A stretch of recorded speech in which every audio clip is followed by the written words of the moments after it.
When my husband brought that little boy into our home, I had no idea I was staring into the face of my husband's secret.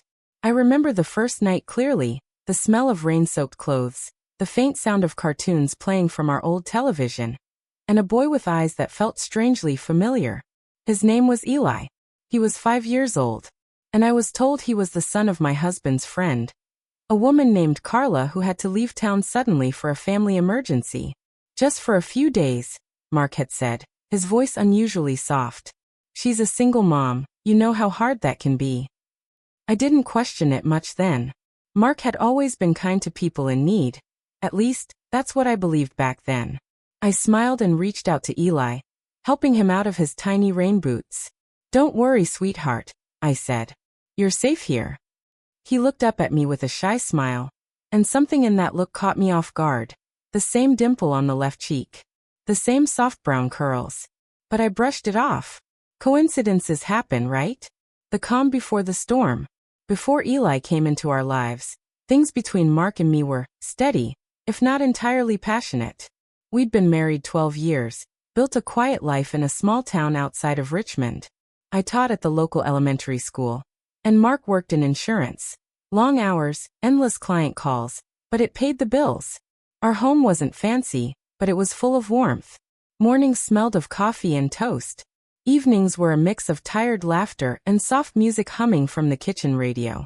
We didn't have children, not because we didn't want to, but because it never happened for us. After years of trying, we accepted it as fate. Or at least I did. Mark never said much about it, but sometimes late at night, I'd catch him staring at the ceiling in silence. I thought it was sadness. Maybe regret. I'd touch his arm, and he'd smile faintly saying, "It's fine, Em. We have each other." So when he asked if Eli could stay with us, I saw it as a chance to fill the quiet corners of our house with laughter again. I didn't know then that laughter would turn into echoes of betrayal. The first days, Eli was a sweet boy, quiet, polite, and oddly well-behaved for his age. He loved pancakes and drew pictures of cars and stars. He followed Mark around the house whenever he was home, like a shadow. Mark seemed comfortable around him too. Too comfortable, now that I think of it. He'd ruffle Eli's hair, call him buddy, or tuck him in with a story. Once, I walked in on them reading together in the living room. Mark's arm draped over Eli's shoulder as if it belonged there. I remember smiling at the scene, feeling warmth in my chest. But beneath that warmth was a flicker of something else, confusion. Mark wasn't usually so affectionate with kids. One night, after Eli had gone to bed, I teased him. "You're good with him. Maybe you missed your calling. Should have been a dad." Mark froze mid-laugh. Just for a second. Then he said, "Maybe," and looked away. The air between us shifted that night. I didn't understand why, not yet. The friend, Carla, the supposed mother, was someone I'd never met. But Mark talked about her like she was an old acquaintance. "She used to work at the firm," he said one morning over coffee. "Moved to Maryland a while back." I nodded, pretending it made sense. But something didn't add up. If she lived in Maryland, why would she leave her child with us, a couple she barely knew anymore? "When will she be back?" I asked casually. He shrugged. "A few weeks, maybe. Her mom's sick." Weeks. That word echoed in my mind. Eli wasn't some overnight favor. This was going to be long-term. Still, I convinced myself to be kind. I set up a room for Eli, made space in the kitchen for his snacks, and took him to the park after school. Slowly he warmed up to me. Once while helping him with crayons, I asked, "Do you miss your mommy?" He nodded but didn't say much. Then out of nowhere he said, "Daddy says she'll come soon."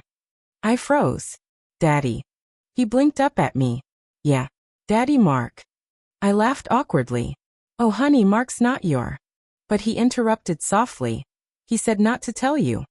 The crayon rolled out of my hand and hit the table with a dull clatter.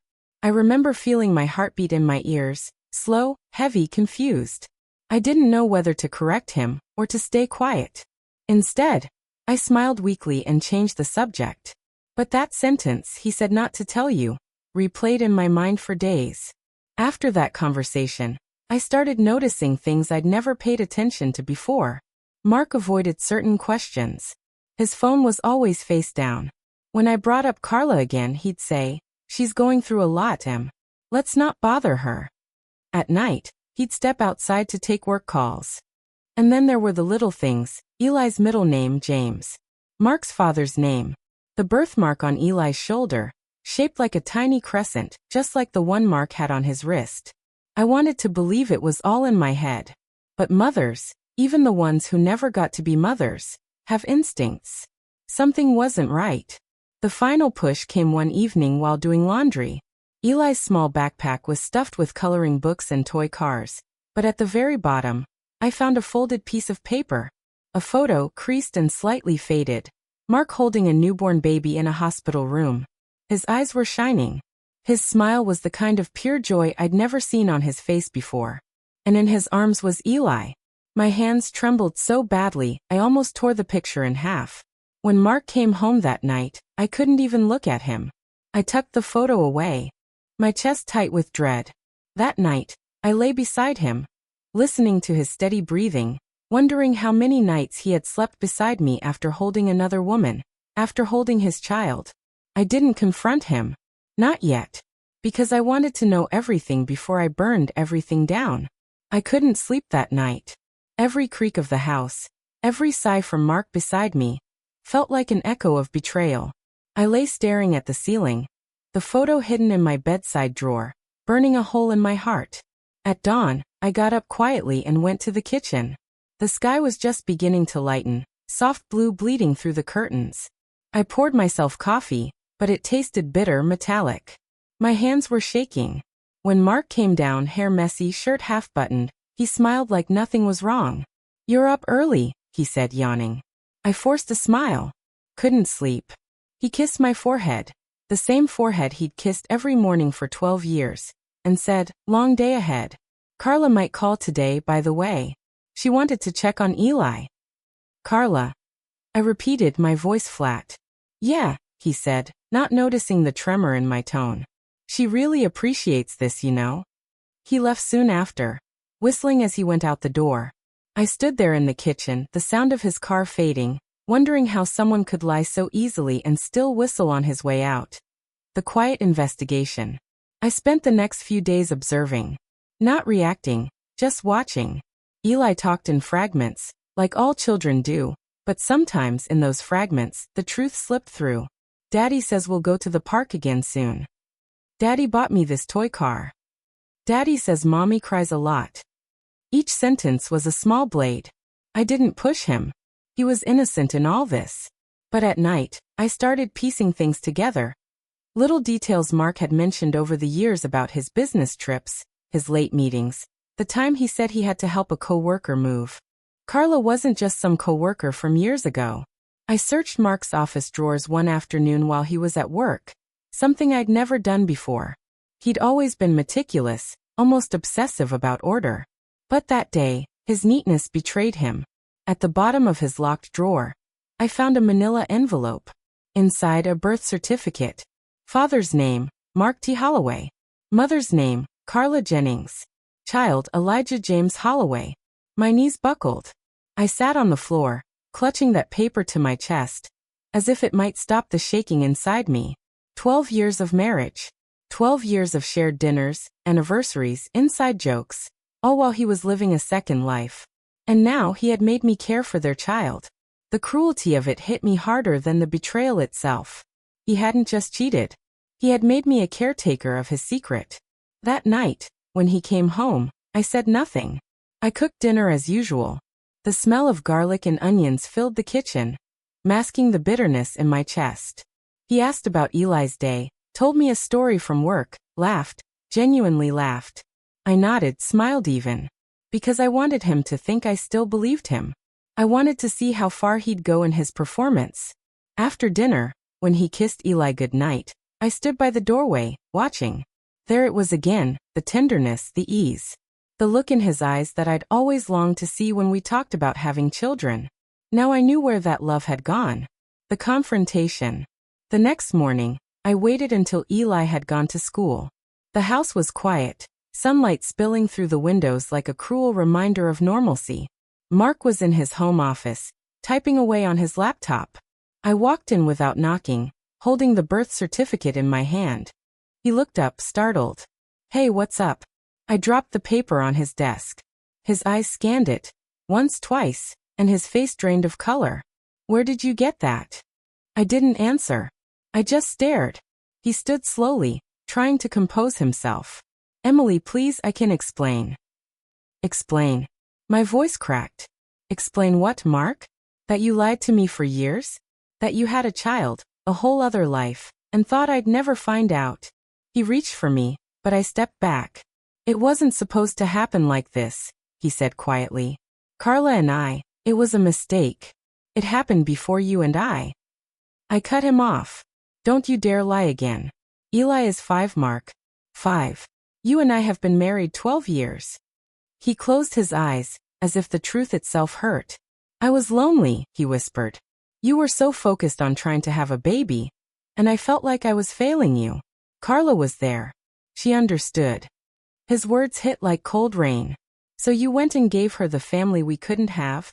Tears welled in his eyes.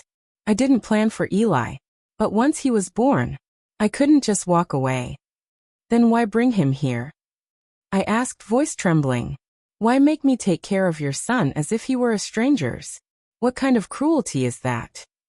He rubbed his temples. Carla's mother had a stroke. She needed help. I thought. You thought I'd be your cover story, I finished. Silence hung between us. Only the faint ticking of the clock filled the room. Finally, I said, you're going to tell her. And you're going to tell Eli the truth, because I won't be part of this lie anymore. He looked at me, desperation flickering in his eyes. Emily, please. Don't do this to him. He's just a child. I'm not doing anything to him, I said coldly. You already did. I turned and walked out, my hands shaking so hard I could barely open the door.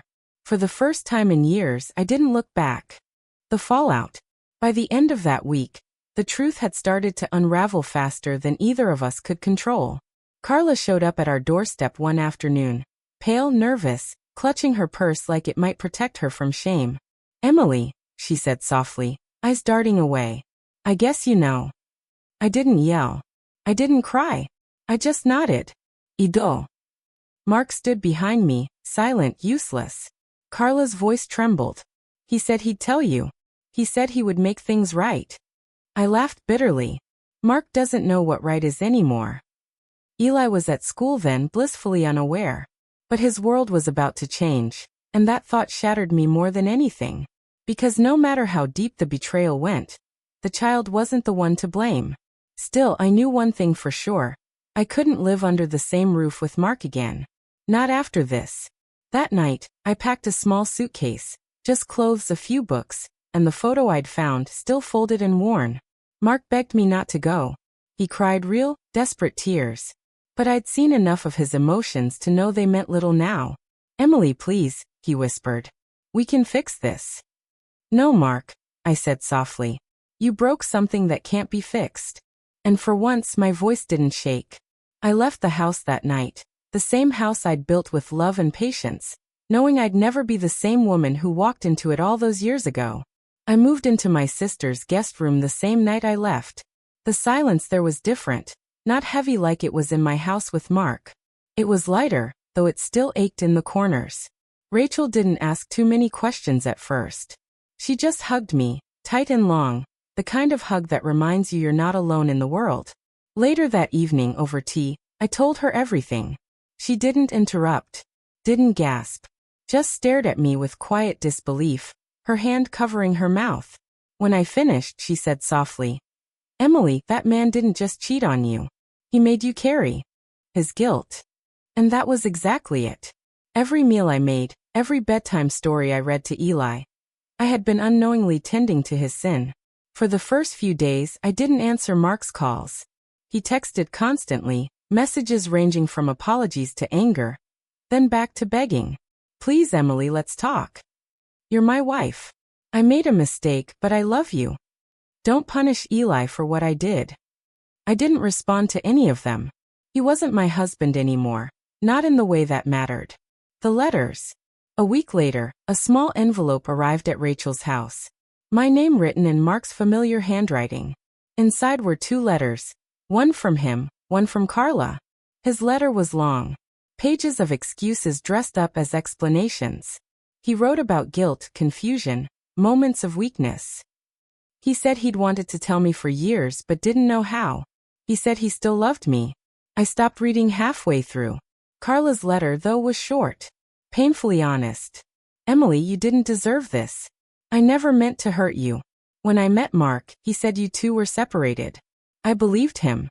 By the time I found out the truth, I was pregnant. I thought about ending things, but he wanted to be part of Eli's life. I never imagined he'd hide us from you like this. She ended the letter with, if you ever want to meet and talk, woman to woman, I'll understand if you say no. For a long time, I just sat there, reading those lines over and over. I hated her. But a part of me also pitied her. Because while I had been living a lie, she had been living in the shadows of one. The meeting. 2 weeks later, I agreed to meet her. We chose a small cafe downtown, neutral ground. When I arrived, she was already there, sitting by the window. She looked younger than me, maybe early 30s. Nervous. Her hands kept fidgeting with a napkin. When she saw me, she stood up quickly. Emily, she said softly. I sat down.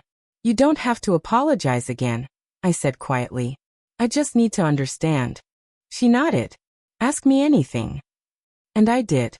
I asked how it started, how long it went on, if she ever thought about me, about us. She answered everything, voice trembling but honest. It had started 6 years ago, on one of Mark's business trips. It wasn't just a one-time mistake. It was years of deceit, woven carefully between 2 lives. He used to tell me he couldn't leave you because you were fragile, she said, eyes glistening. That you'd never survive on your own. I let out a shaky breath, a bitter laugh escaping me. Fragile, I repeated. Funny. I'm still standing, aren't I?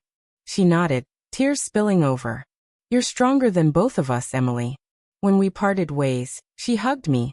Not out of affection, but something closer to penance. I didn't hug her back, but I also didn't pull away. Because in that moment, I realized she wasn't my enemy. He was. The child. I didn't see Eli for almost a month after leaving. But I thought about him every day. The way he smiled when he drew. The way he said thank you in that shy voice. He didn't ask to be born into this mess. He didn't deserve the silence between adults who had failed him. Then one afternoon, while I was packing books in my sister's guest room, a small knock came on the door. When I opened it, Mark was standing there, and beside him, Eli. My breath caught. Emily. Mark started, his tone cautious. Eli wanted to see you. The boy peeked from behind him, holding a small drawing. A house with 3 stick figures holding hands. Hi, Miss Emily, he said softly. I knelt down, forcing a smile. Hey there, sweetheart. He held up the picture. I made this for you. My eyes stung. It's beautiful, Eli. Thank you. He looked at me with that same innocent sincerity that had once broken my heart. Are you mad at Daddy? I hesitated. Sometimes grown-ups make mistakes, I said gently. But that doesn't mean we stop caring. He nodded solemnly, as if trying to understand a world far too complicated for his little heart. Mark stood silently behind him, guilt written all over his face.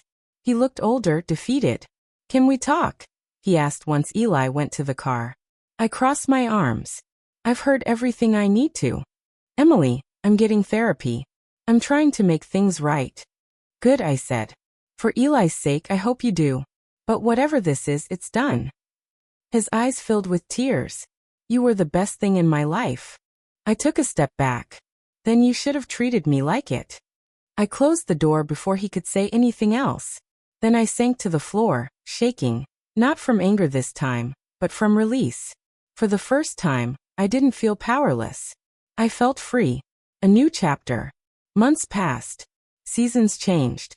I found a small apartment near the school where I worked.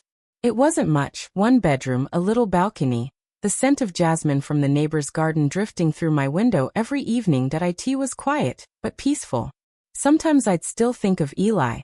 Wonder how he was doing, if he still drew pictures of stars and cars.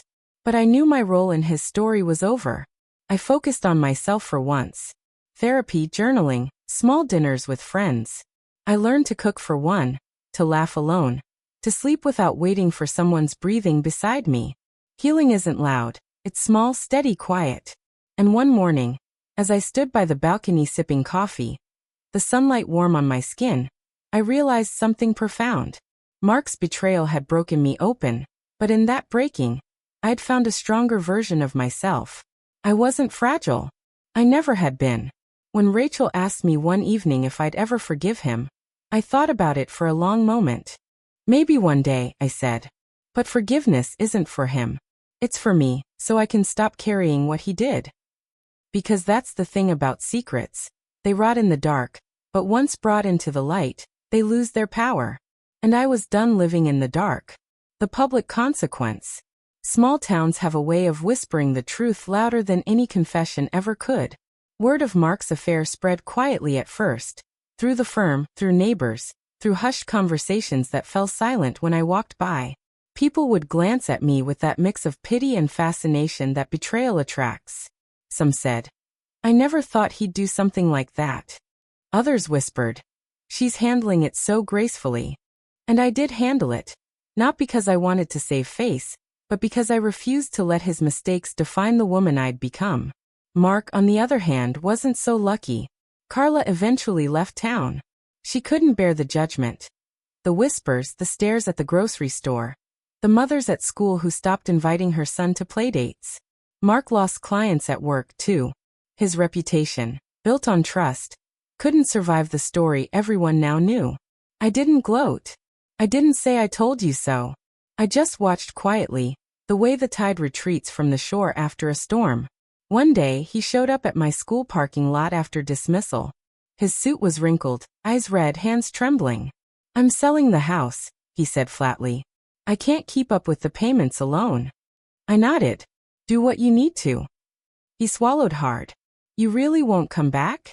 I looked at him, really looked at him, and for the first time, I didn't see the man I'd loved. I saw a stranger wearing his face. "You taught me something, Mark," I said quietly. "Love without honesty isn't love. It's just performance." He didn't say a word after that. He just turned, shoulders slumped, and walked away. And as his car disappeared down the road, I felt the last piece of that old life fall away, not with pain, but with peace. The resolution. The following year brought small, unexpected joys. I adopted a rescue dog, a little brown mutt named Oliver, who followed me everywhere. I started volunteering at the community art center, teaching drawing to kids. One afternoon, a boy about Eli's age came to class.